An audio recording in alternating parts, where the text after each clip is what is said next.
আসসালামু আলাইকুম ভিউয়ার্স। সত্যিকার অর্থেই মনটা আসলেই ভালো নেই। দেশের কুমিল্লা, ফেনী, নোয়াখালী জেলায় আসলে প্রচণ্ড বন্যার পানি, এজন্য মনটা সত্যিকার অর্থেই খুব খারাপ। যাই হোক, ঢাকায়ও থেমে থেমে প্রচণ্ড বৃষ্টিপাত হচ্ছে। তো অফিস সহ অন্যান্য কাজ করা আসলে মন মানসিকতা একদমই নষ্ট হয়ে গিয়েছে। যাই হোক, আজকে বিকালে আমি ছাদে উঠে আমার কবুতরগুলোর বৃষ্টির কারণে হঠাৎ ঠান্ডা পড়ে যাওয়ার কারণে কন্ডিশন বোঝার চেষ্টা করলাম। যাই হোক, সব কিছু মিলিয়ে আলহামদুলিল্লাহ আমার কবুতরগুলো ভালো আছে।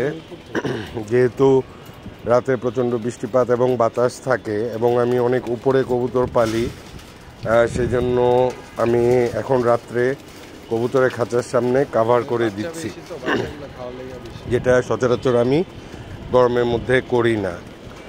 আর দেখলাম যে কবুতরগুলোর মল্টিংও আলহামদুলিল্লাহ ভালো হচ্ছে। প্রথম দিকে বাচ্চাগুলোর শুধু মল্টিংগুলো ছিল, এখন ছোট বড় সব কবুতরই ভালো মল্টিংয়ে চলে এসছে। ওদের পাখ, তারপর বডি, লেজ সবগুলোই মল্টিং চলছে। সত্যি কথা বলতে এবার মল্টিংয়ে খুব একটা বেশি কেয়ার করার সুযোগ আমার ছিল না বিভিন্ন কারণে। তো আশা করি কিছুদিনের মধ্যেই ওদেরকে সাপ্লিমেন্ট এবং খাবারের মানটা আরেকটু চেঞ্জ করব। যাই হোক, আল্লাহ ভরসা। এগুলো হচ্ছে আমার নর কবুতরগুলো, আর এই সাইডে হচ্ছে আমার মাদি কবুতরগুলো এবং বাচ্চা কবুতরগুলো। তো